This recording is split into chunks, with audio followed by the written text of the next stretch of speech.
Nosotros cuando hablamos de Eugenio María de Hostos, nos centramos con respecto al público en lo que él escribió en la reseña crítica a la lectura que hubo de La Cuarterona en 1800, finales de 1866 en España, ¿verdad? Con la sociedad abolicionista que estaba allá, los puertorriqueños que estaban allá, eran todos varones, frente a la monarquía española en ese momento, a 2 años de la gloriosa de la Revolución. Estaban buscando la independencia de las Antillas. Entonces, y él habla de la importancia del público en cómo muchos empresarios desdeñan obras de teatro y después cuando llegan al escenario, el público las disfruta, las aprovecha más, ¿verdad? Entonces ya ahí él va a sus 20 y pico de años desentrañando la importancia del público. Esta servidora va a sacar una investigación que me ha costado un tiempo porque pues yo tengo que hacer muchas cosas, ¿verdad? Soy trabajadora de las artes también, y ser profesora es un compromiso primario que toma tiempo. Hay otros artículos, y voy a citar de manera rápida uno que se llama Alboroto en La Habana. Como muchos sabrán o habrán escuchado, el joven Hostos en España tuvo problemas con la universidad, tuvo problemas políticos luego con la misma sociedad abolicionista, sobre todo cuando en 1868 se da, ¿verdad? Se logró sacar del trono a Isabel II, pero antes de eso él vivía como crítico cultural y hacía crítica y la traía a los periódicos. Muchos de esos periódicos afortunadamente estaban a favor de la separación de las Antillas. Hay un artículo de 1866 que se llama El alboroto, de manera sarcástica, en La Habana. Aparece en España y América, compilado por el hijo de Eugenio María, que se llama Eugenio Carlos. Se publicó en el periódico La Nación el 16 de junio de 1866.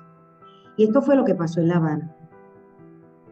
La prensa antiindependentista de las Antillas trató este suceso en todos sus titulares como sangrienta revolución. Todo un desprestigio se construyó desde los focos antiprogresistas. Hostos indaga y por fin encontró, mediante cartas que le llegaron, qué fue lo que pasó. Resulta que parte del público manifestó en el Teatro de La Habana su indignación ante la mala ejecución de un tenor catalán. Esas cosas pasan. Otro grupo lo defendió voceando y aplaudiendo duro. Adversarios y partidarios se profesaron insultos. Los españoles gritaron a los jóvenes cubanos, en su furor, mulatos, mulatos, para exasperarlos, porque en esa época eso era un insulto.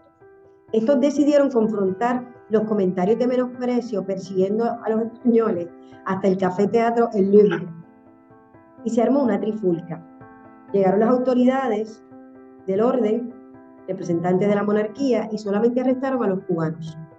Solamente.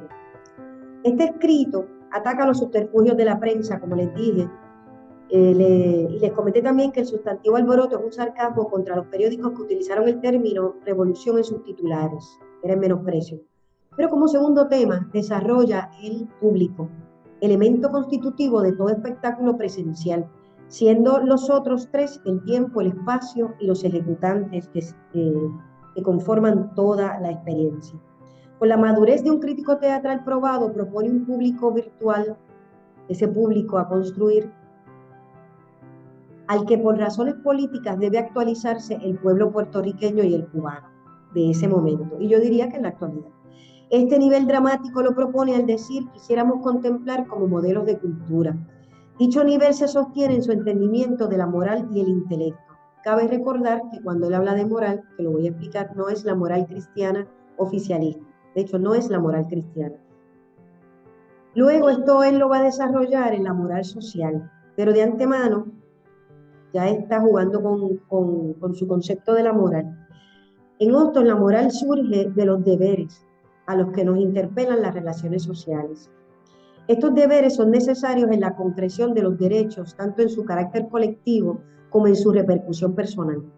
El público teatral, al respetar a los elencos artísticos, garantiza su propio respeto, pues a partir de la división que los separa ópticamente del nivel simbólico de la escena, adquiere su identidad, es decir, con su conciencia de público y sus responsabilidades, que le permite construir sus derechos, adquiere su identidad. Y así para todo, ¿no? Las escuelas de espectadores tan comunes en Argentina y España, en la actualidad, persiguen formar receptores creadores del espectáculo. Así se reconoce la recepción como ingrediente primordial en la confección de un encuentro, cuyo tronco es la presencialidad presente. En la actualidad hablamos de la presencialidad sin proximidad física, pero no hemos dejado de hablar de la presencialidad en el teatro. Es un acto vivo. De la tensión entre espectadores y escena surge lo que Jorge Dubati llama el convivio teatral, que es un tema ya discutido en los centros académicos. Lo sucedido en La Habana perfila que surgió un agente intersubjetivo de disyunción, aquí sigo a Dubati también, es decir, fragmentado en grupos o sectores que a través de sus delegados expresan contraste entre sí o incluso discriminan políticamente el amigo del enemigo. De este escrito ostosiano se percibe el nivel de teatralidad al politizar desde la lucha antillana ese ingrediente del espectáculo como lo es la concurrencia. El encuentro teatral exige al grupo antillano una visión colectiva y moral que prepare para combatir a los enemigos domésticos, rasgo que nunca entendería, por ejemplo, dice él en ese texto, el público burgués del Teatro Real de Madrid, Casa de la Ópera, que Hostos dice constantemente señalarnos por sus inmoralidades, su falta de compromiso con el acontecimiento artístico. En un contexto sociohistórico como el de La Habana, exigiría, a la luz de este texto que les invito a leer, comprometerse a una moral social por parte del grupo anticolonial. De eso habla Hostos, de reculturizarse grupalmente, montado sobre deberes liberadores de sí y de su país, o sea, con un propósito. Muy consecuente con cómo se irá cristalizando su conciencia para un teatro comprometido con la libertad, una escuela que incluirá a la concurrencia como elemento sine qua non del teatro didáctico de poiesis caribeña, es decir, de confección caribeña, como se recordará en su crítica a la cuarterona de Tapia. Él dijo, el teatro, eso es un año después, cuando es bueno es vida, es mundo, es manifestación humana. Un amigo os refiere lo que ha visto, lo que ha sentido, lo que ha hecho en tal momento y en tales circunstancias. Sea cualquiera su poder de elocución, no logrará haceros ver, ni sentir, ni hacer lo que os relata. Fuisteis vosotros testigos, sois actores de la misma escena, y cuán otra es la emoción, y cuánta más clara la sensación, y cuán más fija la idea. Yo traigo esto también porque la profesora investiga a Hostos y me percato cuánto se adelanta a lo dicho luego, pues a principios del siglo XX, por ejemplo, por los alemanes, por Hermann, y cómo el mundo del teatro y la academia reconoce el espectáculo como primordial antes que el análisis dramático o literario. La inutilidad de una lectura dramática, en este caso, Hostos estaba escandalizado, la valida con el mismo acto teatral, al decir que el público puede preferir un personaje cuyo actor creía poco interesante y rechazar uno que se pensó originalmente como impactante. Asimismo ocurre con las obras desdeñadas por los empresarios, muchas veces obtienen una reacción positiva de la concurrencia. Este fenómeno sucede porque el texto dramático es representable únicamente por la acción escénica misma.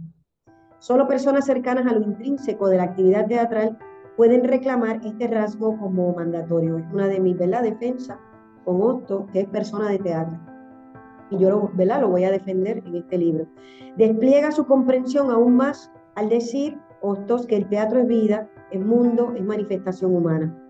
Coloca al teatro en un vitalismo que necesita materializarse, pues su definición teatral implica la feliz conjunción del encuentro contemplativo con el activo. Dice, así el teatro leéis y admiráis leyendo.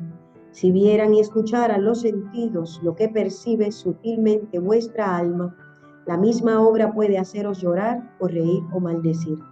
Con esto termino. La actitud reflexiva de Hostos para con todo le permite descubrir muy joven este principio filosófico de la recepción teatral como un inevitable acto creativo entre artistas y públicos.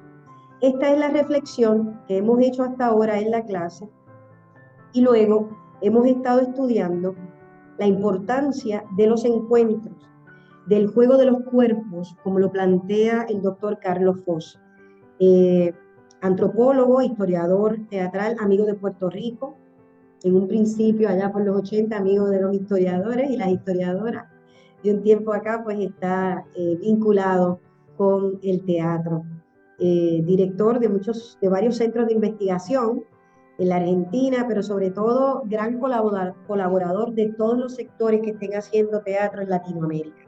Así que, Carlos, gracias por estar aquí. Ya sabes lo que hemos estado discutiendo. Discutimos tu lectura, que vamos, ¿verdad? Si alguien la quiere, se la podemos enviar. Así que bienvenido y adelante. Muchas gracias. No, al contrario, gracias por invitarme siempre. Un saludo a todas y todos, queridas amigas y amigos de Puerto Rico Libre.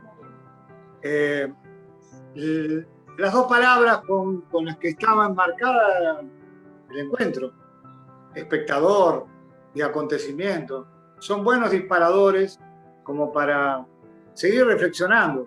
Siempre digo que durante demasiados años, y el trabajo que hiciste y que mencionaste recién es una visión anticipatoria que después tomarán, mucho después, tomará la joven teatrología para rescatar elementos que habían sido durante demasiados años considerados como secundarios. Es más, las primeras investigaciones abrevaron en lo literario solamente, ¿no? Como ya mencionaste, y todavía pululan estudios en donde tan solo se rescatan las dramaturgias como líneas para entender los devenires de los sistemas teatrales de cada uno de los países. Lo que es un grave error porque, como ya vimos en una crítica de más de 100 años, aquí hay una serie de elementos que componen a ese acontecimiento, que tiene un espesor muchísimo más grande que una simple comparencia en una función, ¿no? en un momento. Y eso fue esa reducción que durante mucho tiempo hizo la investigación y la crítica, donde tomó algunas verdades a las que consideró como tales y las impuso y las cristalizó. Entonces, a partir de allí se resolvieron las historias de cada uno de los sistemas teatrales de nuestro país. Por lo tanto, si nosotros todavía siguiéramos utilizando estos criterios, que ya son vetustos, dejaríamos afuera la gran riqueza que promueve una actividad como las artes escénicas, que además rescatan esa celebración festiva necesaria de cada una de las comunidades. Por lo tanto, la noción de espectador, que es una noción, aquel que expecta, aquel que espera, aquel que simplemente debe responder a una convención, ¿no? Es muy parecida a la de la vieja crítica, que tenía como, muchas veces intencionada, y con intereses detrás, estimular un espectáculo, colocarlo, visibilizarlo, en detrimento de otros acontecimientos. A partir de él, me gusta o no me gusta.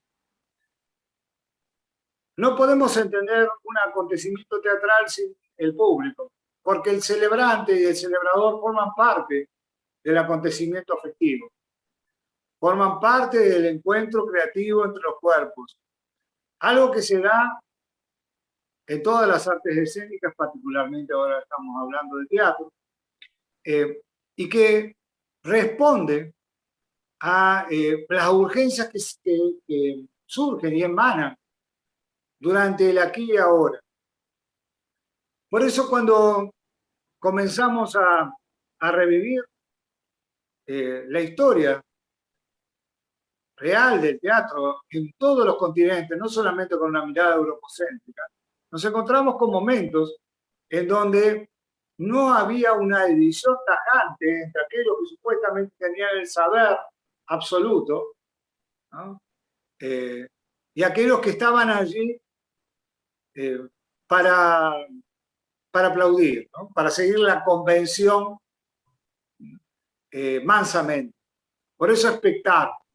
Y espectar es un término que no responde a la crisis que plantea el teatro como tal, que lo plantea el mismo teatro sacro,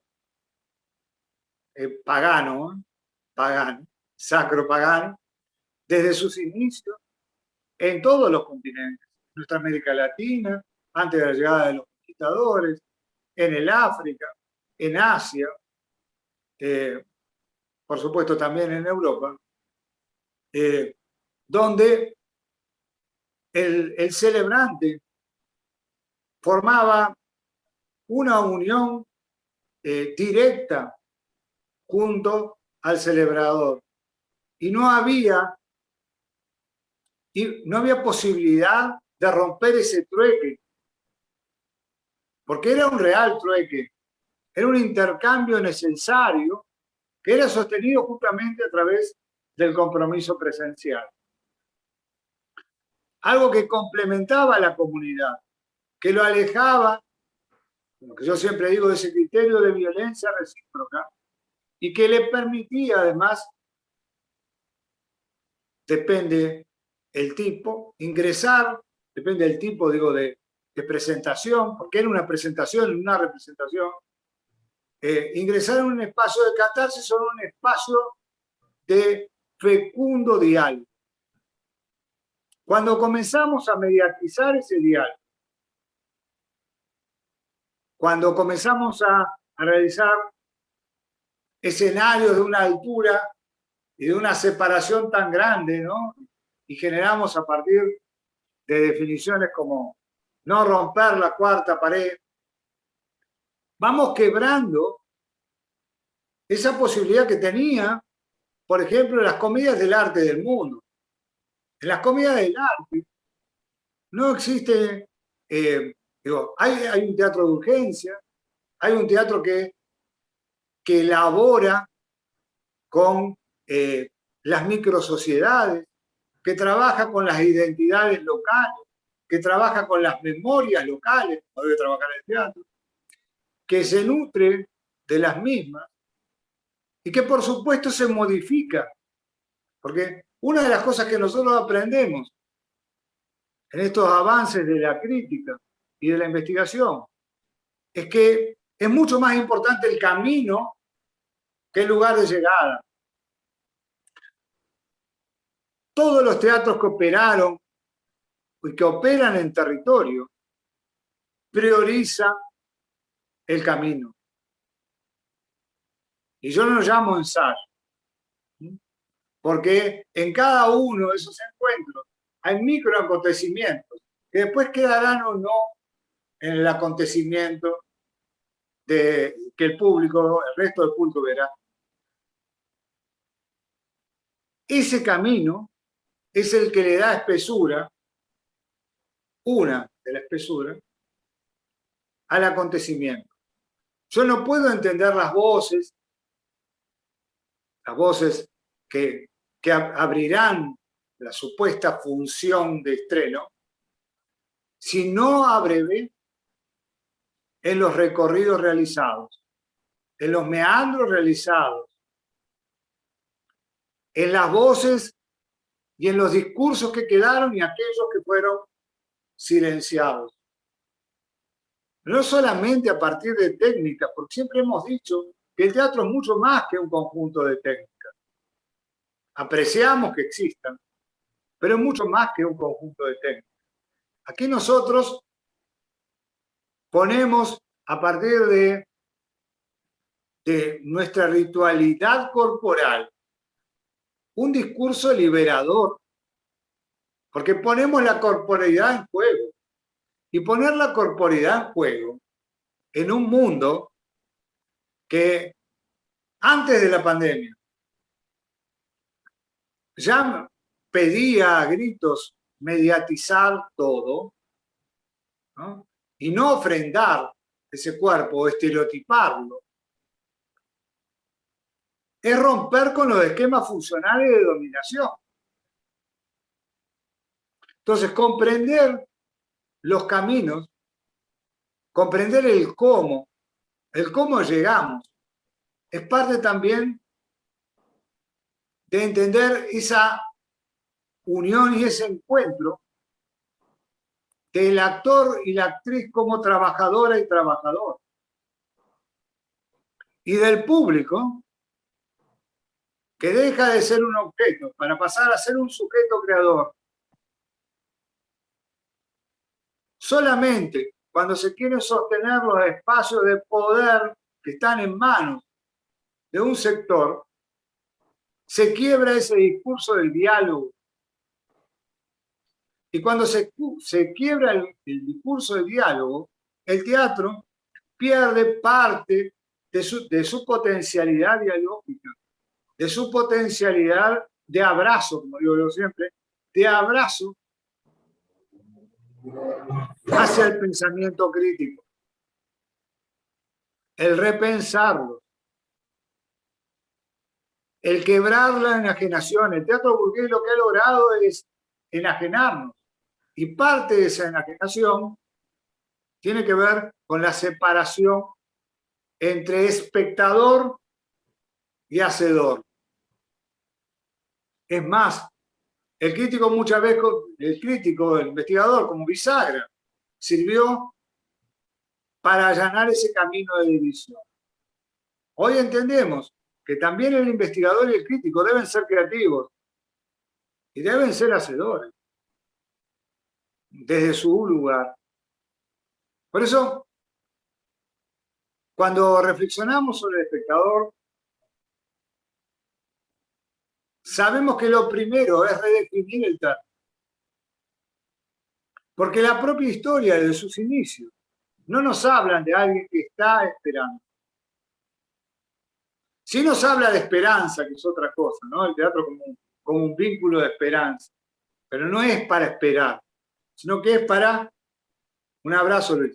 Es para una participación directa, que no es una participación guiada, que no es la falsa participación de intervengo en algún momento siguiendo algo guionado y estructurado. No. El público está allí cuando se lo ve, no desde una visión epidérmica, no desde un eslogan, cuando se lo ve desde un estudio real. Se lo encuentra desde siglos participando del acontecimiento, modificando el acontecimiento y trabajando fundamentalmente para convertir un hecho que no es individual, que es colectivo. Eso es otro de los grandes aportes del teatro, ¿no? La colectividad del mismo. Y que no puede obviar la interacción directa, porque la forma de crecimiento que tiene el arte escénico es a partir de los intercambios, es a partir de los trueques, y es fundamental a partir de la escucha. Por eso cada vez que hubo un teatro de territorio, y lo hay, es un teatro de escucha. Porque, claro, a lo largo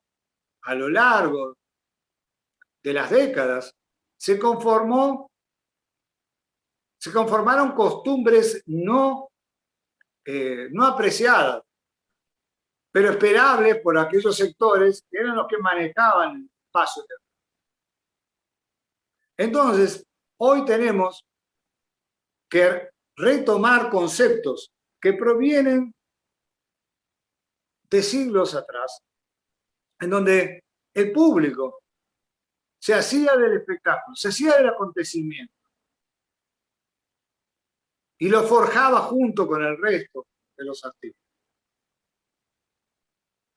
Llegamos a diversas definiciones en los avances en el siglo XIX, sobre todo a fines del siglo XIX, dentro de los primeros teatros políticos que van a surgir, con una fuerte impronta de lo político que van a surgir ahí, donde se va pidiendo, con una fuerte carga didáctica, se va pidiendo a aquellos que participan del acontecimiento que no solamente lo hagan en un espacio determinado, ya no es la sala solamente la que va a definir lo que ocurra, sino que se los invita a formar parte del proceso.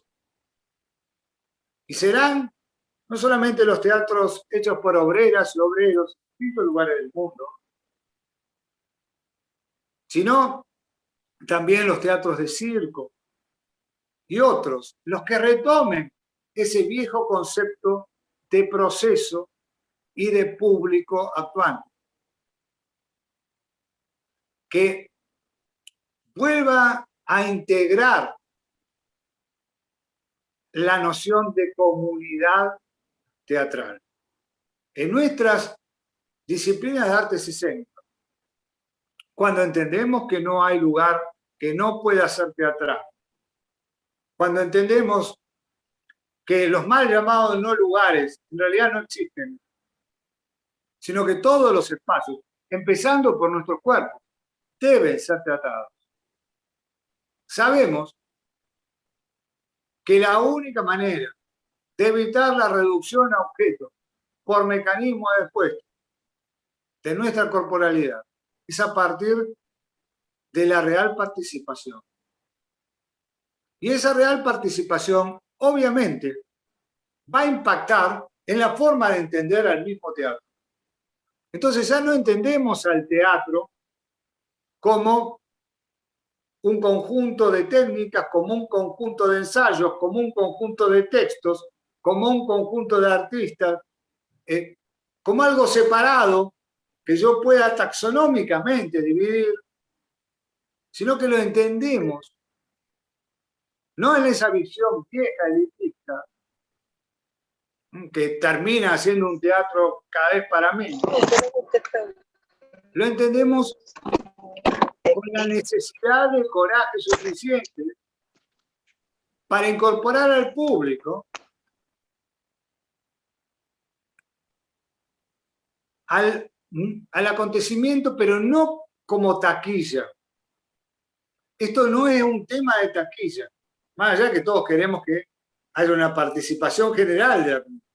No es un tema de taquilla, no estamos buscando un método, ni estamos buscando un mecanismo infalible de atracción. Eso seguirá siendo dentro de algunos espacios que solamente les interesará redoblar la forma en los sistemas de producción de mantener el statu quo.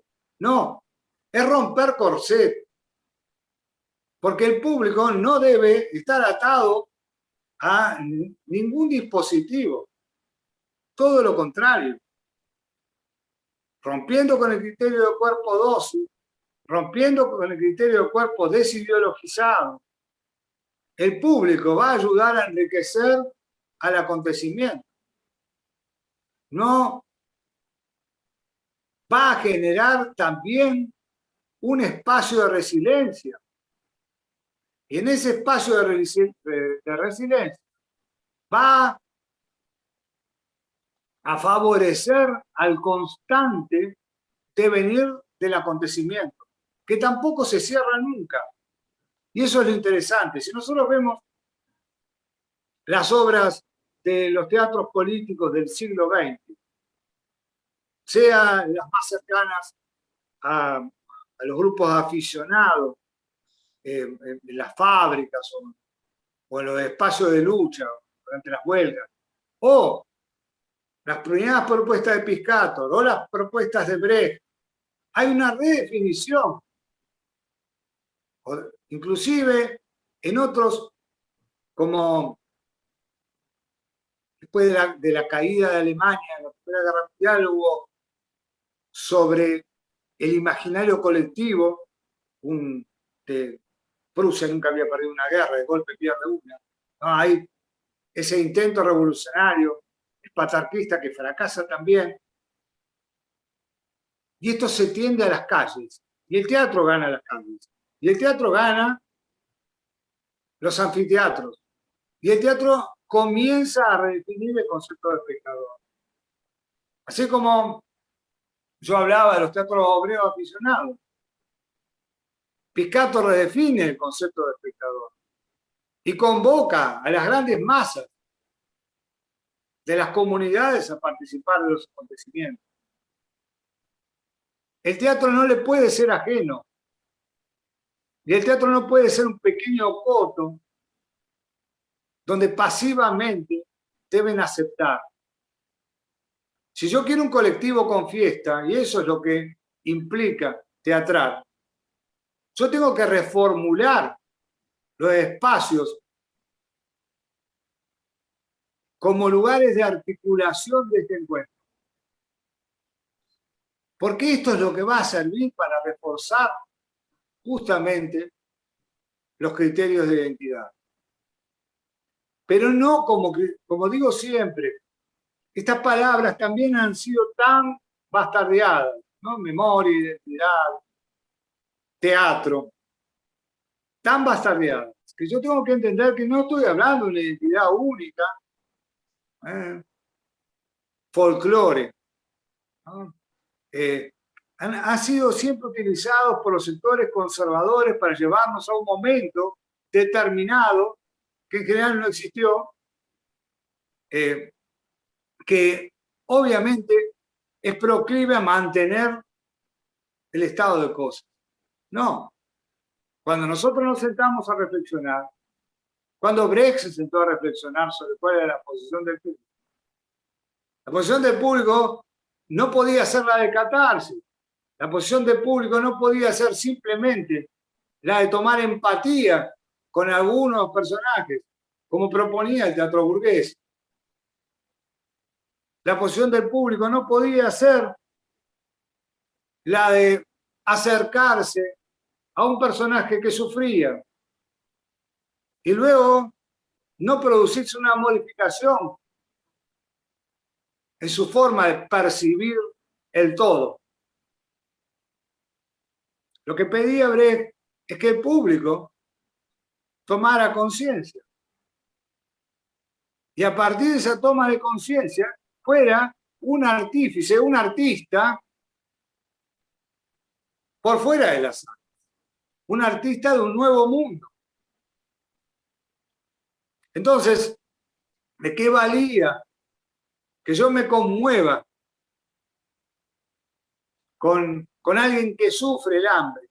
Si cuando salía de la sala, luego de haber cumplido ese ritual burgués, ¿no? de que me vean todos que fui, y poder teñirme de intelectualidad. ¿De qué sirve si cuando yo salgo no cambio nada? Y me encuentro en una obra realizada en Latinoamérica de teatro urgente, en donde una persona veía a un pobre en la calle y se conmovía, ¿no? Durante la representación, se conmovía y lloraba. Y cuando salía en la entrada del teatro, se encontraba con varios indigentes sin casa y los empujaba para hacerse paso, ¿no? Ya este teatro lo que nos pide es un compromiso del espectador, porque establece las bases de un teatro dialéctico, dialógico. Lo mismo que va a plantear Piscator, lo mismo que plantea el teatro obrero, lo mismo que habían planteado desde otra posición los teatros de campaña, los teatros de comunidad. Entender al teatro como un proceso cultural, entender al acontecimiento mucho antes de que el mismo sea percibido en un espacio de presentación o representación. Porque si no, uno de los problemas que también tenía la crítica era tomar cada acontecimiento como un producto aislado. Entonces, cuando yo lo tomo como producto aislado, mis interpretaciones siempre van a ser capciosas, porque los acontecimientos dialogan, no solamente con el público, sino con otros acontecimientos. Siempre va a haber intercambio de procedimientos, siempre va a haber resemantización, muchas veces pensada y muchas veces no. Por eso no es un simple momento de interpretación. Y allí vuelve el recorrido. Es un camino con múltiples. Si no nos quedamos en el viejo y perimido discurso de entender, por eso al teatro también se lo considera patrimonio, ¿no? Patrimonio intangible. Pero ¿cómo entendemos al patrimonio? Porque el público forma parte de ese patrimonio. ¿Cómo lo entendemos? ¿Como el viejo patrimonio museístico muerto? ¿O lo entendemos como un hecho vivo? Para poder entender lo festivo, que además es incómodo, porque lo festivo incomoda, y el teatro debería. Bueno, el público no solamente va a evaluar lo estético, sino que va a proponer también su propia visión de lo ético, de lo político, y se va a parar como uno de los pilares fundamentales, sin los cuales no se puede pensar la praxis o problematizar la oferta artística, sobre todo la dominante, y mucho menos entender criterios audaces como los que se dieron en América Latina. Los procesos fueron entendidos, por ejemplo, en la participación, en el teatro participativo que va a proponer Saba, Alberto Saba, que hoy trabaja en los espacios de salud mental y teatro. Pero como mínimo, en aquel momento, propuso en épocas difíciles de la Argentina, antes de la dictadura, poquito antes de la dictadura, la última dictadura militar, genocida, propuso una redefinición del público, participando del acontecimiento en el mismo momento que se estaba gestando, generando dramaturgia allí, generando dramaturgia de cuerpo, generando actancia, no guiadas. Si pasamos por el resto de nuestra América Latina, fantástica. El teatro colombiano cambia profundamente.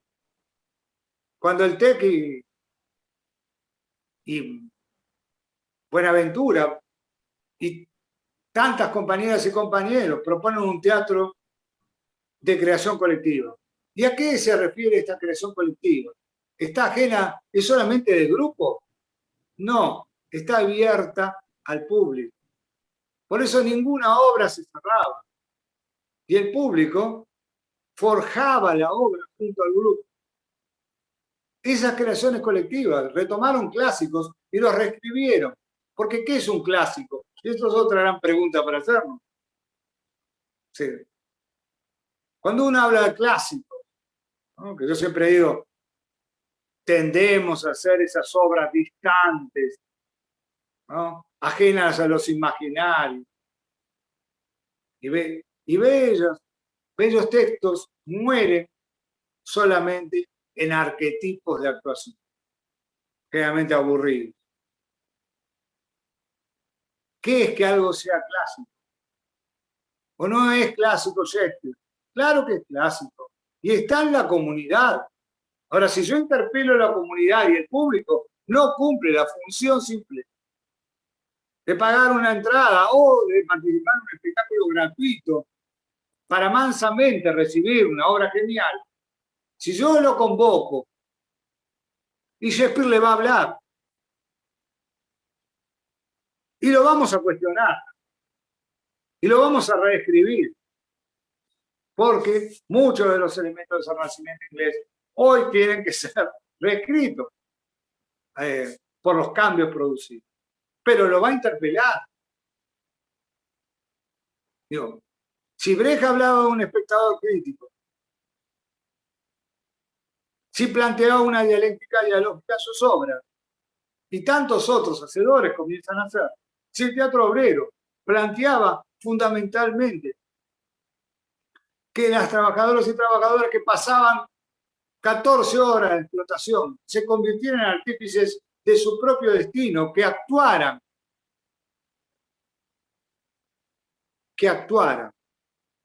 que no sean pasivos, que no sean espectadores. Pues fíjense, esa es la mirada del viejo espectador, la que se nos pide en la vida. Sean espectadores, ¿no? Aplaudan a la autoridad de turno, voten cuando sea necesario, pero no cambien nada. No. Hoy entendemos que el espectador no existe, que la experiencia no solamente es de sala, que transitando los caminos, compañeros como Augusto Boal entendieron que solamente en las políticas conservadoras de la escena puede sostenerse este criterio. Y que todas y todos debemos ser actrices y actores. Y debemos ser arquitectos de nuestro propio destino, rompiendo las concesiones a las reglas del mercado.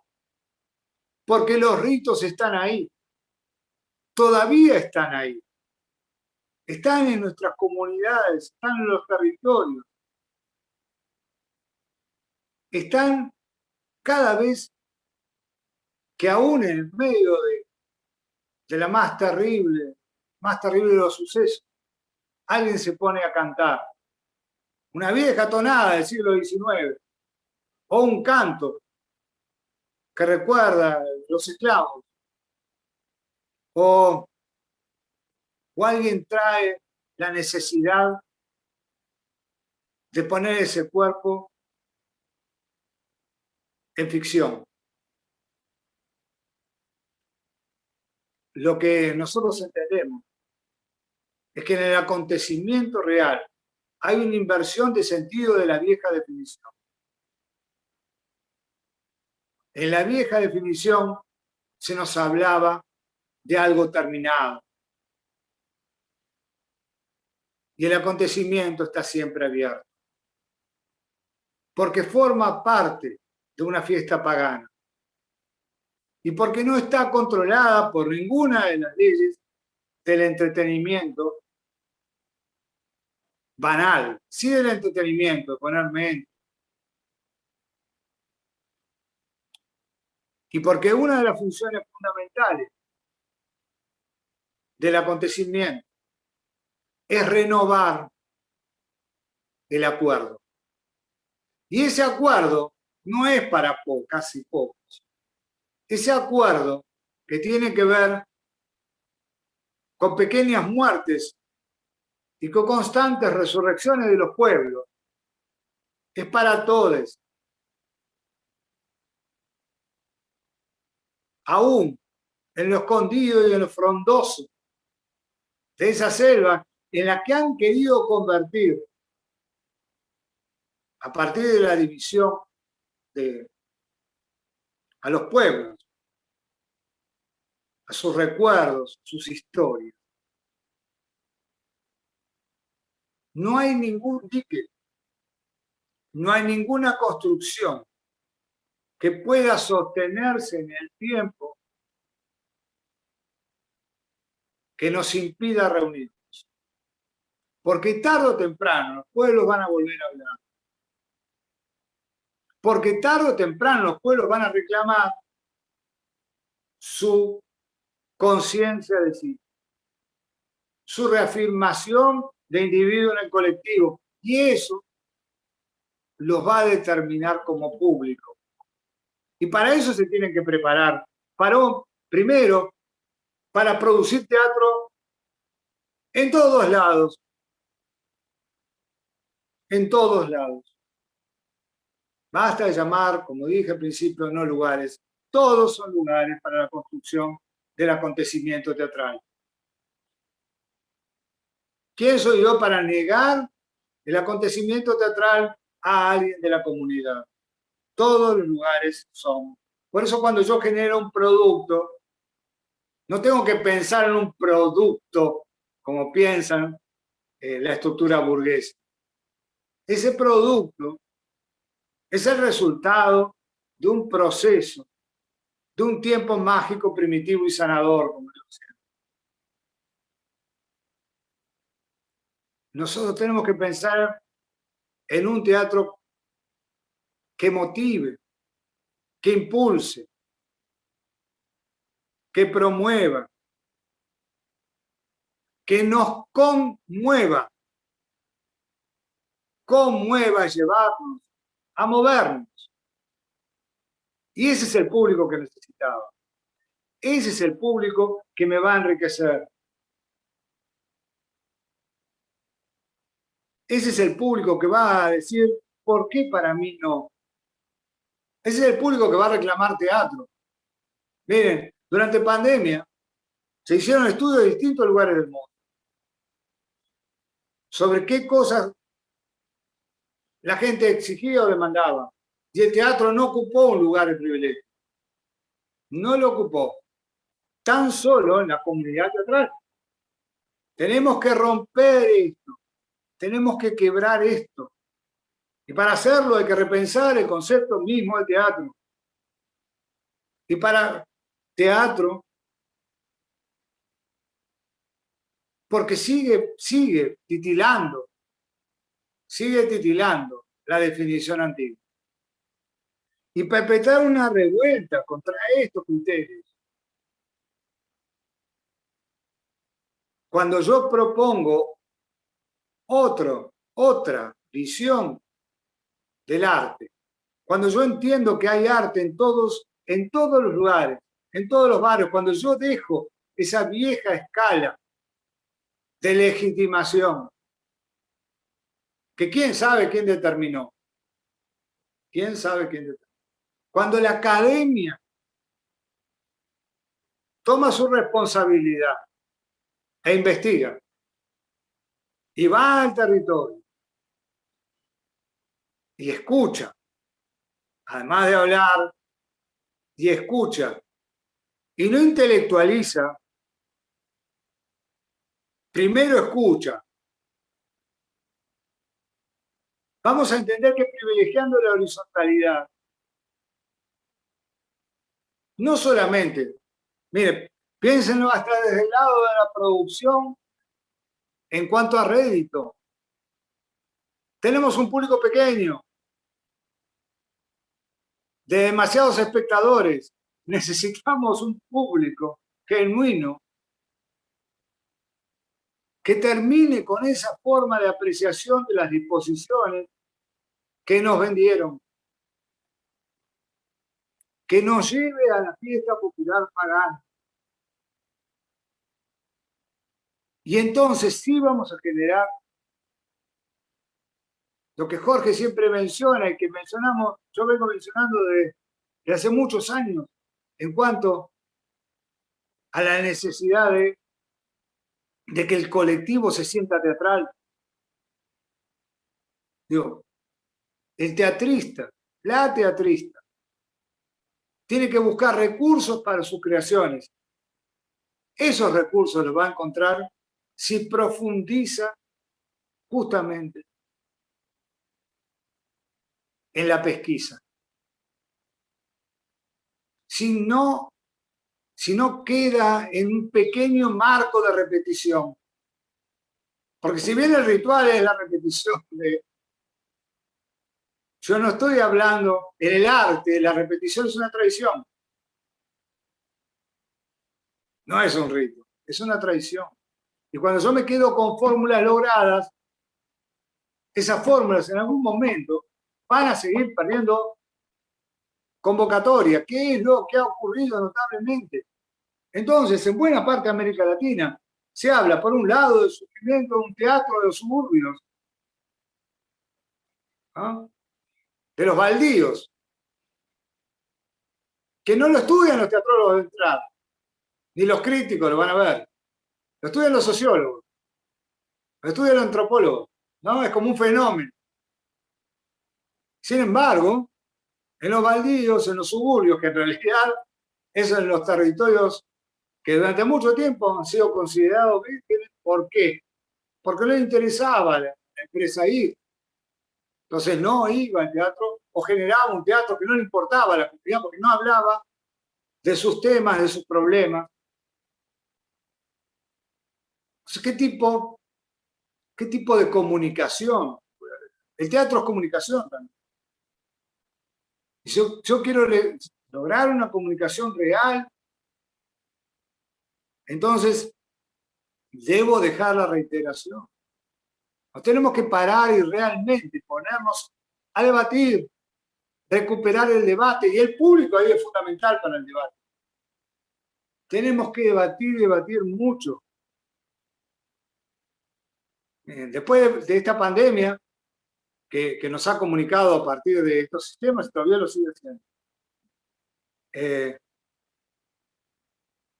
Tuvimos también la oportunidad, se nos abrió la oportunidad de debatir, y muchas veces, como hemos perdido la costumbre, hicimos discursos paralelos. O no preguntamos a muchos y a muchas, o muchas y muchos quedan afuera porque no tienen los dispositivos o no tienen la forma. Pues fuera de pandemia, se perdió también en la comunidad la capacidad de debate. En nuestra comunidad académica no lo podemos permitir, porque si no estaríamos volviendo a las nociones positivistas, con los cuales se fundaron muchas de las universidades en América Latina, y que respondía a una época donde el criterio vertical del saber hacía que se construyeran las aulas con un escalón para que el profesor subiera, que era el que sabía. Bueno, tenemos que terminar con esta idea porque el público es depositario de muchísimos saberes. Y me estoy perdiendo si no lo escucho. Y no lo estoy convocando. No lo estoy convocando. Digo, ¿me decís cuándo? Porque hay un tema que realmente... Bueno, ya estás empezando a dar herramientas, eso me gustaría que siguiéramos adelante y quizás dejáramos unos 20 minutos para preguntas, que va a salir mucho más. Quizás son las y 30 y nos debemos ir a las 3, por lo menos los estudiantes. ¿Sí? Yo les pido, sobre todo a los estudiantes, en lo que creo, ya los que me escucharon, antes saben, creo muchísimo, en las y los jóvenes que están ingresando al campo, que van a ser capaces de intentar quebrar con estas visiones. Yo recuerdo cuando empezamos a construir investigación en los tempranos 80.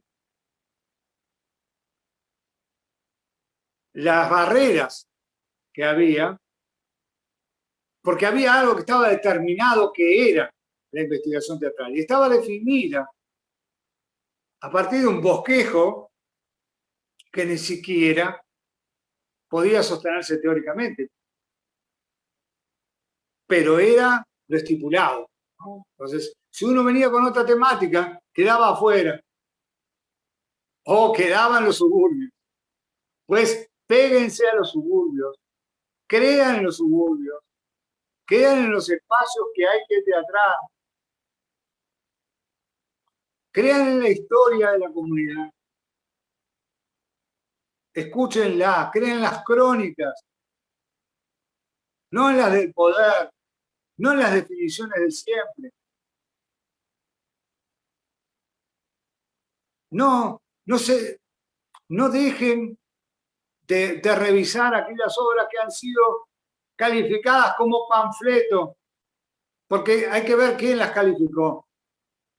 No dejen de buscar en esos intentos de construir a partir de las memorias múltiples. No busquen la nostalgia que me pueda asegurar la empatía. Busquen problematizar y problematícense. Tenemos que comprender que en estas etapas, donde el teatro tiene que cumplir un papel fundamental, por eso siempre hablo, tenemos la responsabilidad de la pedagogía de la esperanza, pero no esperando, sino haciendo ya, pensando y no repitiendo, porque todo lo que escribimos lo tenemos que revisar todos los días. Todas nuestras reflexiones las tenemos que revisar todos los días. Somos como el historiador que ante una prueba arqueológica que recién se encuentra, tiene que revisar lo que escribió. Pues el teatro, para crecer y recuperar su fuerza en cada uno de los lugares, tiene que empezar a mirar y no decir, a tal comunidad le vendría bien tener arte. Pues tal comunidad tiene arte, señora, señor. Usted no lo ve. Incorpórelo. No lo deje expectante, no lo deje afuera, porque es arte. Basta de vender al teatro como si fuera un producto masivo de importación china. Porque no lo es. Tomemos lo mejor de los chinos, sus teatros sagrados. Digo, eso que tanto le gustaba a Brecht, ¿no? Ese teatro que permitió entender también el extrañamiento. Extrañemos, tomemos distancia. Y al tomar distancia, veamos, respetemos. Respetar es escuchar. Hoy está muy fragmentado el discurso social porque lo han fragmentado. Eso no quiere decir que nos tenemos que plantar en una trinchera de resistencia creativa. No. Tenemos que salir de la trinchera, tenemos que ir y construir en resiliencia y construir juntos. Nunca vamos a agotar este objeto de estudio. La teatrología nunca va a agotar lo que es el teatro, porque el teatro es dinámico y está vivo como la misma comunidad. Pero tenemos que abandonar el letargo intelectual y tenemos que salir. Y no tenemos que imponer, luego de generar un corpus teórico que enfrentó a lo viejo, no tenemos que imponer ese corpus, porque si no vamos a caer en el mismo error. Yo los invito a moverse con sus propias poesías, con sus propios recursos. No, nosotros necesitamos un teatro de multiplicidad y América Latina es eso. Eso fue lo que sorprendió a Artaud cuando viajó a México. La multiplicidad de colores, de olores, de sabores, de cuerpos, de creación. América Latina es eso. Y somos América Latina. Y el teatro tiene que llevarnos a una posición de liberación, de quiebre de la violencia recíproca. Y en esto es fundamental la participación de todos los hacedores y de todas las hacedoras, y dentro de ellos está el público. Y fundamentalmente entendiendo los procesos. No evalúen para sus producciones a un grupo a partir de una obra. Vayan, conozcan su camino, conozcan su derrotero, conozcan sus imaginarios. Estamos en un ámbito hostil. Estamos en un trapecio sin red. Y como las actrices y los actores, cuando suben al escenario, no importa dónde, en la calle, en una plaza, en una sala, vamos a hacer una nueva apuesta por las artes, pero a partir de una ideología clara. Y para esto nos tenemos que sentar y redefinir cada uno de los criterios. Estos son lugares para hacerlo. Hemos logrado entrar a las universidades ya hace mucho tiempo, pero estamos allí presentes para debatir, para discutir, para utilizar con espíritu crítico esa posibilidad. Y entonces sí, vamos a lograr un teatro donde todos y todas puedan actuar, inclusive las actrices y los actores. Gracias.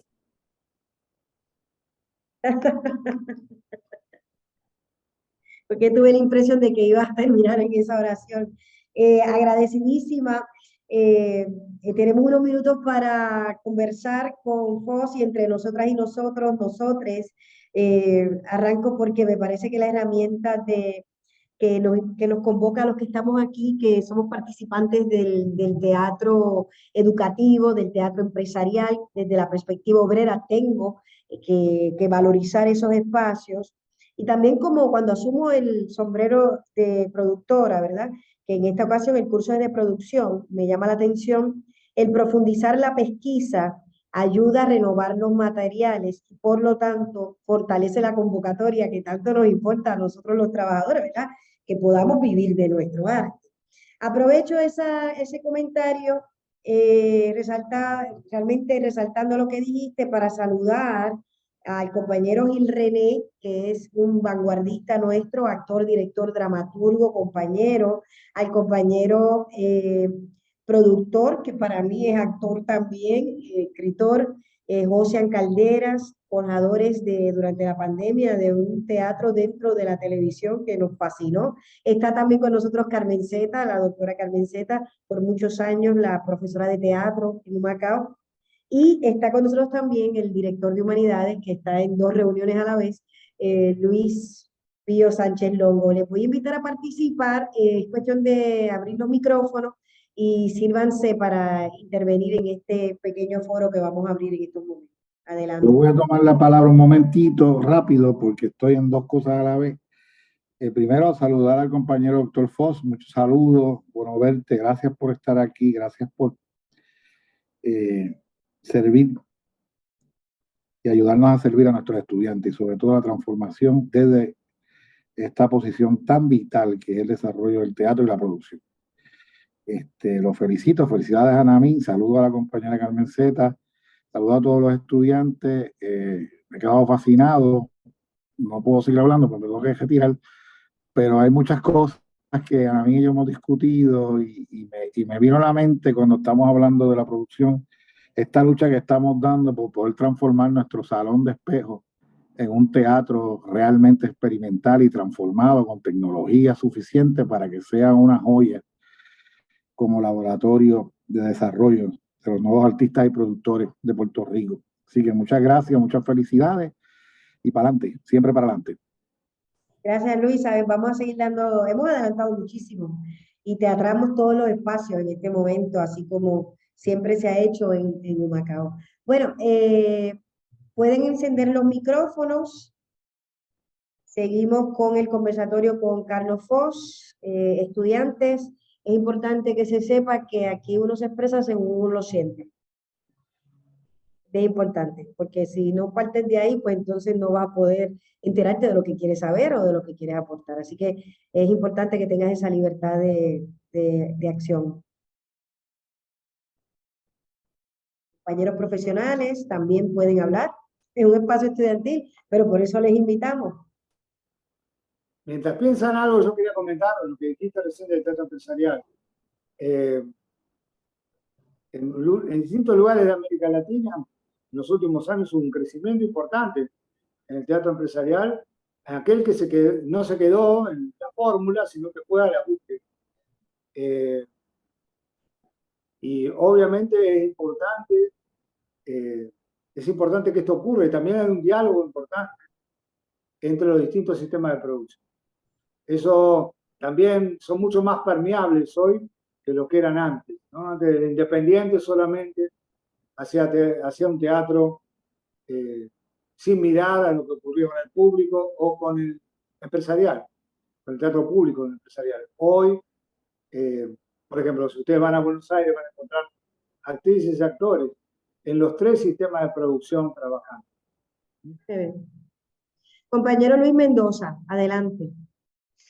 Pues no, a mí me llama mucho la atención la parte que hablo que así que debemos de dejar de tratar el arte como una empresa. No me acuerdo cómo que lo dijo muy bien, pero era como dejar de tratar al teatro como si fuera una... Ay, no me acuerdo cómo que lo dijo, pero me llamó mucho la atención porque eso es un tema así que yo estoy escuchando mucho, bien reciente, así, y pues me gustaría saber si me expliqué bien cómo uno podría así como la gente podría dejar de tratar el teatro como si fuera una empresa manufacturera china, dijo, algo así. En realidad el teatro es manufactura, no puede ser Sí. una industria, Sí, por sí, más que sí. nosotros le llamamos industria cultural, ¿no? Pero es una manufactura.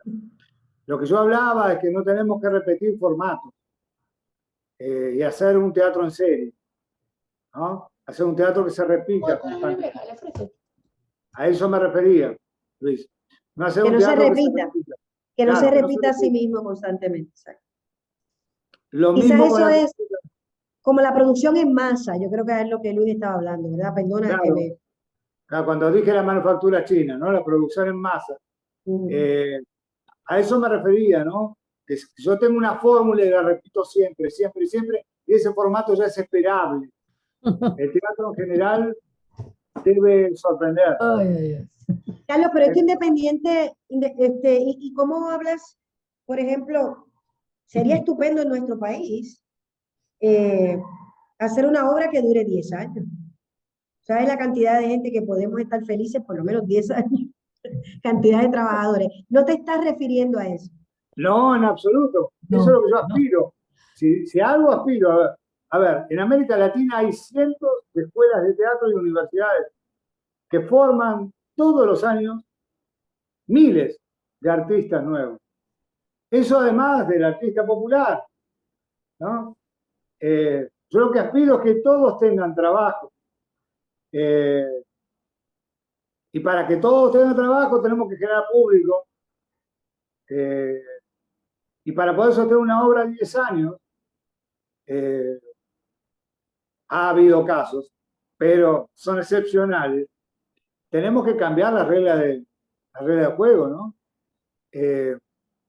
Fíjense que hay gente que se maneja en algunos lugares de producción particulares, se maneja casi como en la televisión en el minuto a minuto, ¿no? Entonces, si durante 2 o 3 funciones, acontecimientos, encuentros, no hubo la media que yo pedía de gente, pues bajo el acontecimiento, ¿no? Y lo que tenemos que buscar son otros recursos imaginativos para poder superar. Claro que es difícil porque hemos perdido público, eso es una realidad. Cuando se habla en Buenos Aires de capital, una de las capitales mundiales de teatro, y Buenos Aires ha perdido un 40 o un 50% del público en las últimas décadas. Así que fíjense, no es fácil tampoco. Saludos, Anamín. Aquí está Lina, que me fascinaría decir algo. Adelante. Primero, Anamín, me asustaste porque pensé que la obra iba a durar 10 años, algo así como El Anillo de los Nibelungos, ¿verdad? Y después es que una obra dure 10 años. Y dije, a rayo, eso sí que es vanguardista, pensé yo acá, ¿verdad? Primero, Carlos, tengo muchos sentimientos encontrados, todos. Yo tengo solamente 68 años, soy una nena, ¿verdad? Entonces, tú estás aquí hablando delante de un público joven y a mí me ha dado una envidia, porque yo pensaba en mi juventud, ¿verdad? Donde yo siempre he sido tan loca y tan poco comprendida, porque déjame decirte que el teatro mío es todo lo que un productor nunca haría en un teatro grande, porque soy bastante loca, bastante desquiciada, y me acusan de nadar en ketchup, ¿verdad? Pero a mí no me importa. Entonces, yo hubiera dado la vida, aunque sí lo tuve, pero lo tuve en un plano mucho más personal, que alguien me hubiera hablado del público teniendo yo los 16 años que tenía cuando entré en la universidad, de la forma en que tú lo has hablado ahora. Y sobre todo, yo estoy tratando de entenderte y coincido contigo en muchas cosas, sobre todo en lo de la formulita, ¿verdad? La formulita para hacer esta obra que subestima al público. El concepto del cual tú hablas del público es abrazador. No es estar buscando a ver qué le gusta al público, pues este corito, esta cosita, que si la nena, que si la lagrimita, que a mí me parece bien, ¿verdad? Porque son cosas de la vida. Pero lo que tú hablas es de un teatro profundamente desde el fondo de la vida del ser humano que apele a esa conciencia. Y yo entiendo, Carlos, no sé si estoy entendiéndote, esto es mi locura, que cuando logramos eso, tenemos un público. No importa cuán locos seamos lo que estamos diciendo, tenemos un público y tenemos un público grande. Hablaste también sobre esas producciones que los productores rechazan al principio, diciendo, ay, qué porquería, esto no va a gustar, y después resulta que fue todo lo contrario. No sé, Carlos, yo no sé muchas cosas, ¿verdad? No sé casi nada, pero entiendo que lo que has traído hoy a través de Anamín, gracias Anamín, por traer este tipo de cosas con jóvenes, ¿verdad? Y que nos hayas invitado a unos cuantos viejitos, Gil, no te estoy diciendo viejo, ni Ocean, ni Carmencita, porque nosotros no somos de esos viejos, ¿verdad? Esto es bien importante. No sé qué más decirte más que las gracias, y que lo que has dicho me va a poner a pensar, porque uno aprende todos los días. Me va a poner a pensar y me va a poner a reprogramar y a ver de qué manera pues yo puedo hacer algo, ¿verdad? A base de lo que estás diciendo. No tengo mucho más que decir. Muchas gracias, Carlos, como siempre. Me dejas con la boca abierta y me dejas con deseo de seguir la conversación. Gracias, gracias. Me voy a poner muda, ¿sabes? Porque soy bien parlanchina. Muda, bye bye.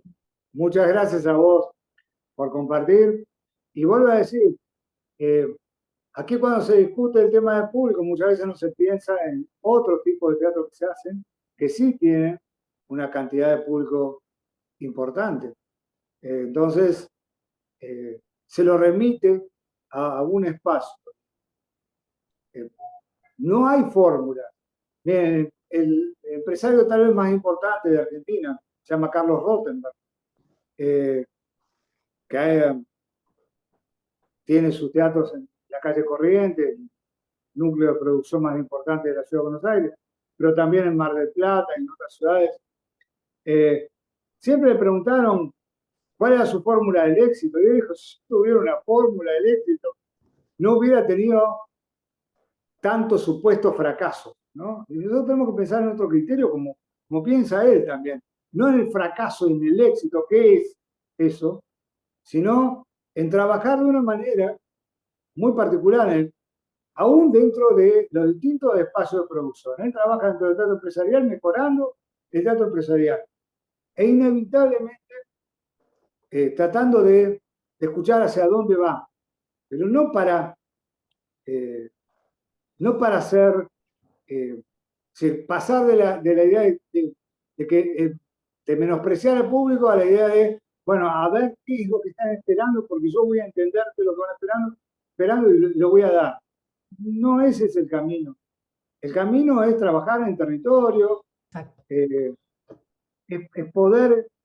mire, la gente necesita teatro y no lo sabe, porque lo hace cotidianamente y no lo sabe. Hace pequeños acontecimientos diarios y no lo sabe. Danza cotidianamente y no lo sabe. Canta cotidianamente. No podemos vivir sin arte.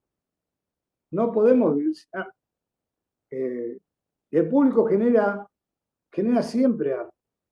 Entonces, lo que tenemos que trabajar es, en principio, por reentender cuál es el criterio de teatro y segundo, por buscar espacios que convoquen. Te vuelvo a decir, Buenos Aires ha tenido en temporadas 8 o 9 millones de espectadores.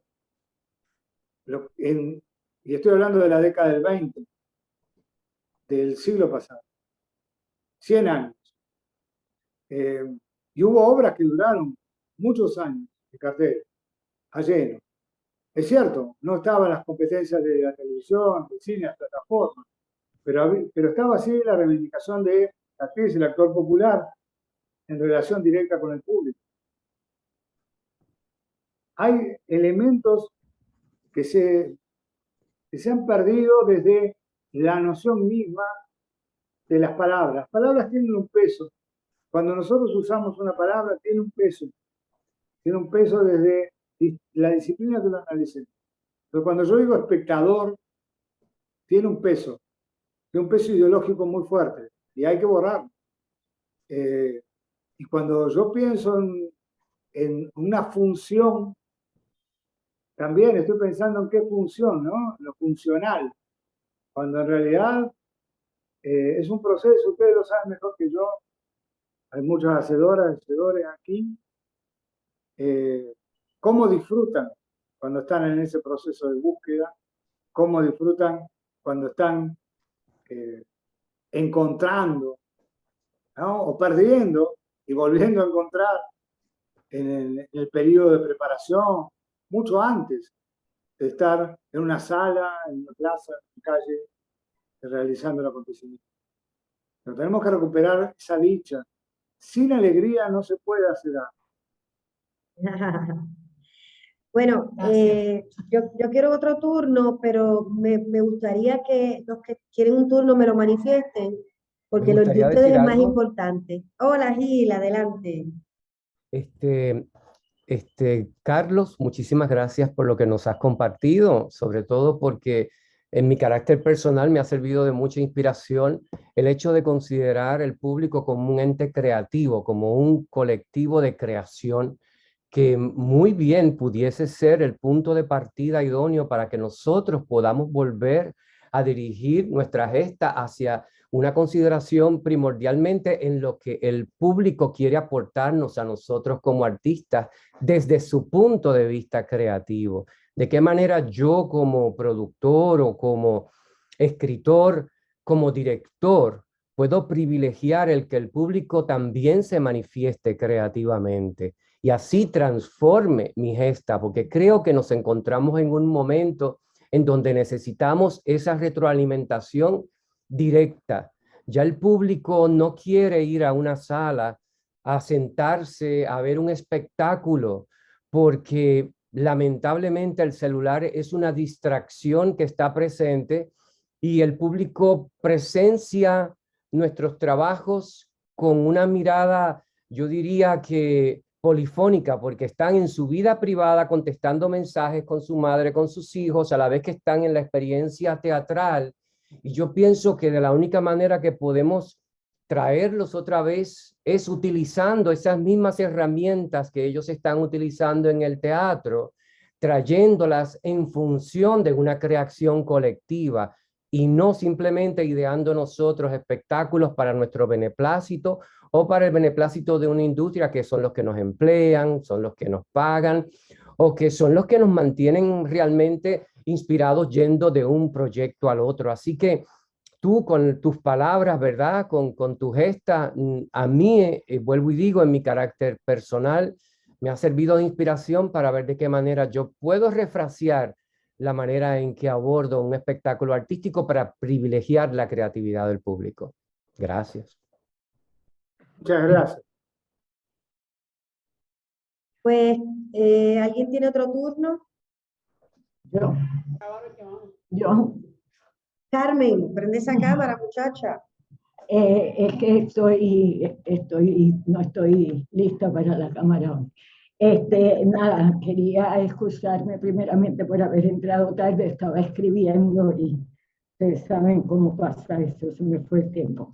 Estaba en mi etapa creativa y de momento miré el reloj y dije, Dios mío, siempre es un placer escuchar al maestro Foz, siempre es muy revelador todo lo que nos dice. Gracias a mí por la invitación, sobre todo estoy pensando en los estudiantes, haciéndome eco de las palabras de Alina, ¿verdad? Que siempre es un privilegio que ellos están teniendo, que muchas veces en el momento no se dan cuenta de cuán privilegiados son de tener la dicha de escuchar un maestro de la talla del maestro Foz. No voy a repetir lo que dijo Gil, me parece muy acertado en eso de replantearnos cómo incorporamos al público, a ese público creativo dentro de nuestras propuestas teatrales. Es un punto de partida que me parece muy retante y a la vez muy interesante. Y sobre todo quería destacar el hecho de que Anamín le esté dando esta oportunidad a los estudiantes de producción, que es un aspecto de teatro que no se toma muy en cuenta, porque normalmente cuando hablamos de teatro los estudiantes piensan en el área de la actuación casi exclusivamente y no tienen idea de cuán importante es la producción para el quehacer teatral. Cuán importante es que ese productor o productora tenga una idea clara de qué es lo que quiere hacer con el teatro más allá de meterse unos cuantos dólares en el bolsillo. Y entonces eso es bien importante. Así que te felicito, Anamín, por esta iniciativa que es parte de tu forma de hacer este teatro político que tú también haces. Así que muchas gracias por la invitación. De nuevo, maestro Foz, un placer verlo y larga vida. Gracias, Carmen. Un placer para mí ver. Gracias, Carmen. Pues sí, sabes que por muchos años diste estos cursos. Yo tengo que reconocer que haya unos estudiantes que se hayan animado a coger el segundo curso, pues me permitió. Y estamos forjando una estructura, ¿verdad? Que la universidad lo plantea así, como microempresa. Yo siempre esos términos trato desde la objetividad, ¿verdad? Y desde mi posición política, porque esos son términos que corren en diferentes ideologías. Y por eso creo que la microempresa, que es ejecutada por los estudiantes, si es un campo de práctica, debe repensar el público, para quién trabajamos, y desde ahí, como me acaba de escribir Josian, el compañero productor, desde ahí, pues entonces, construir, y también alimentarnos nosotros como artistas. No conozco la experiencia de otros países, pero no debe ser muy distinta, que nosotros acá pues tenemos la bendición de participar de muchas formaciones, tenemos a Boal, tenemos a Stanislavski, tenemos a Brecht, tenemos el vodevil, que me encanta tanto, tenemos el teatro de barra, o sea, todos nosotros estamos expuestos, y entonces yo creo que en verdad, en el solar que conozco, que es aquí, estamos listos para sentir placer como artistas, investigando primero el público y fortaleciendo la pesquisa, como dijiste. Aprovecho la coyuntura de que me dio este turnito Carmen ahí, me pasó el micrófono. Sabes que soy una actriz realista, ¿verdad? Me conoces como actriz de teatro político, pero Brecht, y más que Brecht, a mí me encanta Piscator. A mí me encanta que la obra parezca un meeting. Todo está ocurriendo a la vez. Es un placer que a lo mejor Gil René no conoce, pero Gil ha alimentado eso en mí, que es un gran maestro de la ruptura total, y la hace donde quiera y como quiera. Lo mismo Alina Marrero, imagínense, y la Carmencita, muchachos, es una caja de sorpresa. Bueno, pero Piscator es mi novio. Bueno, entonces, cuando uno estudia diseño, ¿verdad? Teatral, se acerca a las artes plásticas en la formación formal, ¿verdad? En la educación formal, y uno piensa la escenografía también para los museos. Y empezamos a hablar de lo contemplativo. Y algo que a mí, yo me lo sospechaba, pero era muy tímida, es que para el museo lo contemplativo es fundamental. Cualquier concepto de museo, incluso se ha cuestionado el guía de los museos porque puede intervenir no siempre positivamente en mi relación con la muestra de arte plástico, sea una pintura, una escultura, una instalación. Entonces yo lo he pensado mucho en los últimos años para el teatro y eso me posiciona a mí personalmente frente al realismo.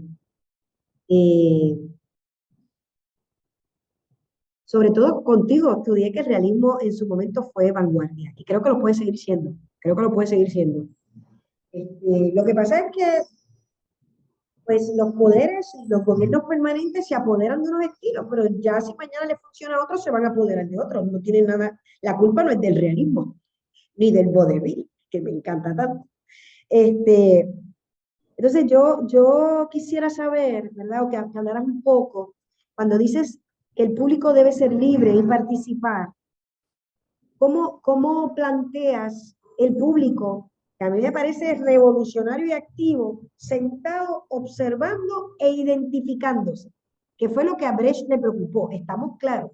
Fíjate que empecé diciéndote, a nosotros sírvenos cualquier plato que nos encanta, lo que nos encanta es el teatro, no tenemos prejuicio, pero he reflexionado sobre la posición del público pasivo, pasivo no, contemplativo, que está activo, también conmigo en escena.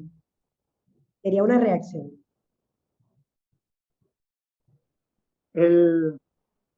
Las propuestas que se empezaron a hacer hoy, por ejemplo, si tomás el teatro vamos a tomar el teatro acá cerca, en Buenos Aires, por tomar lo que tengo más cerca, uno encuentra una mayor participación del público en los lugares donde hay debate, digamos, donde se mantiene el debate. El teatro independiente nació en la década del 30 en Argentina y en Montevideo, Uruguay, y luego pasó a otros lugares de América Latina, por supuesto. Y el debate era fundamental. Después alguien dijo, en el teatro independiente, no, la gente se quiere ir a acostar temprano, y no hubo más debate, ¿no? El debate ayuda, pero fundamentalmente hay formas específicas que marca este teatro participativo que yo decía, que hoy se ven específicamente en teatros profesionales como el teatro en espacios no convencionales. Cuando digo no convencional, para que se entienda, para mí todos los espacios son teatrales, pero y allí sí se da una comunión más cercana con el espectador, en estética muy diferente. Yo también, a mí me gusta mucho el absurdo, y muchas veces el realismo fue mal interpretado y terminó cansando. Hay cierta forma de realismo, además cómo se hizo. En cambio el absurdo, en muchas ocasiones pudo decir más, inclusive, que ciertas variantes de realismo. Hay un teatro de calle con mucha participación de público que no tiene que ver con el que yo llame al público para que haga algo, sino que está pensado ya, primero un entrenamiento, porque tiene que haber un entrenamiento para eso. Tiene que haber un entrenamiento de ambos lados, ¿no? Del artista y del público, que hasta entonces se consideraba espectador. Entonces, así como Boal, cuando empezó a trabajar el teatro del oprimido, tuvo que empezar de a poco, cambiando su cabeza primero, ¿no? Ahí tuvo mucho que ver Paulo Freire, cuanto a liberar, ¿no? Porque uno está acostumbrado, uno ocupa lugares. Es como cuando al profesor se le dijo, bueno, pero el alumno tiene toda la posibilidad de preguntar. Bárbaro, muy bien. Y algunos dijeron, bueno, está bien, está ahí, muy bien, está ahí, ¿no? Porque hay que cambiar también la estructura que uno tiene. Entonces, lo que se empezó a hacer es, y creo que también tiene un valor la escuela de espectadores, como la que tiene Jorge y otras, en cuanto a recalcar esta tarea del público en una participación diferente.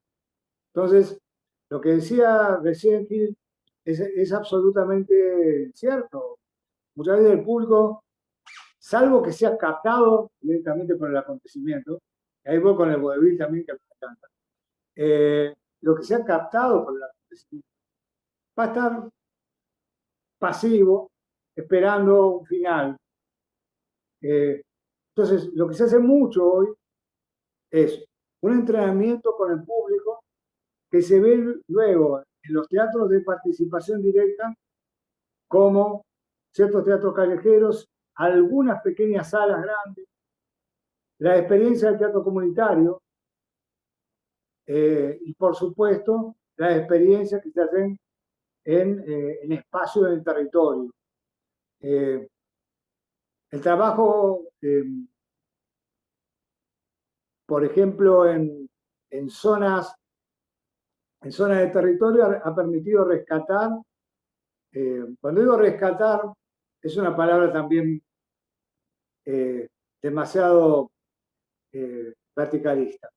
Lo que ha permitido es visibilizar a muchos creadores que estaban, que no se consideraban a sí mismos creadores, ni creadoras.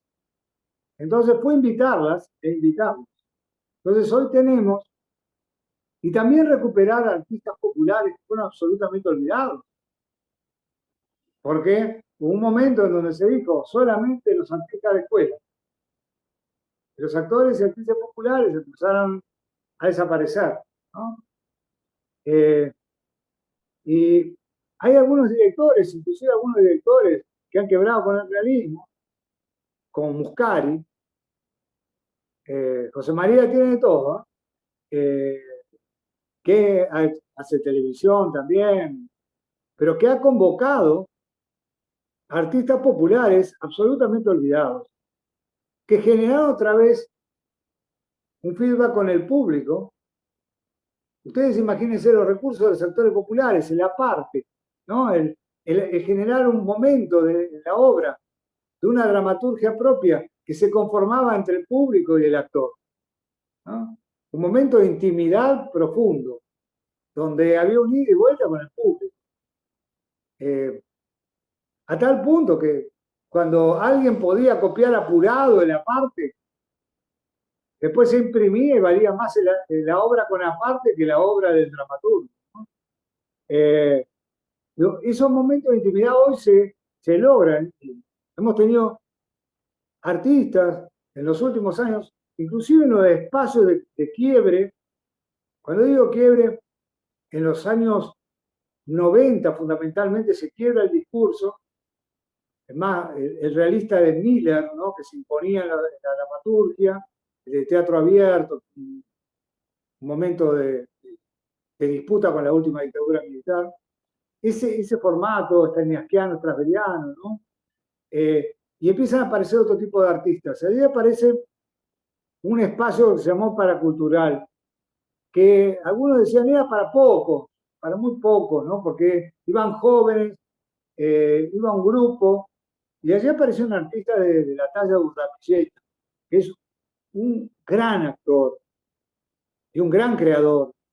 Y Urrapilleta lo que hizo fue unir lo que aprendió en el conservatorio con la praxis, con la parodia de lo establecido y con lo que habían hecho los grandes artistas populares, ¿no?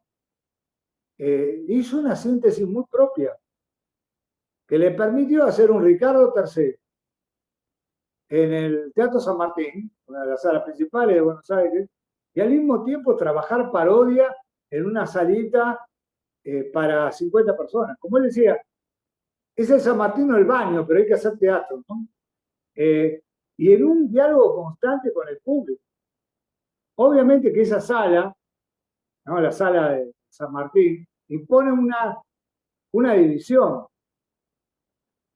Yo recuerdo cuando Barba fue convocado para hacer una obra allí, él dijo, yo no puedo hacer una obra. Y Augusto hubiera hecho lo mismo. Entonces, ¿qué hizo? Tomó la sala, dijo, aquí no me interesa la sala. Cerró el escenario y montó un dispositivo en el escenario y que el público estuviera en el escenario. porque el público tenía que participar. Y la distancia que generaba ese teatro tan grande no lo permitía. Después hay otros recursos que se están de a poco implementando, que tienen que ver fundamentalmente con la carnavalización de las obras, ¿no? Hay un gran trabajo de algunos grupos, como Macocos, que ya hace años que vienen trabajando. Ellos trabajan en la carnavalización de clásicos, ahora están haciendo Hamlet, un Hamlet muy particular, pero que le habla al público hoy, con María Shakespeare hoy. No se olviden que Shakespeare, si no llenaba el teatro, iba preso.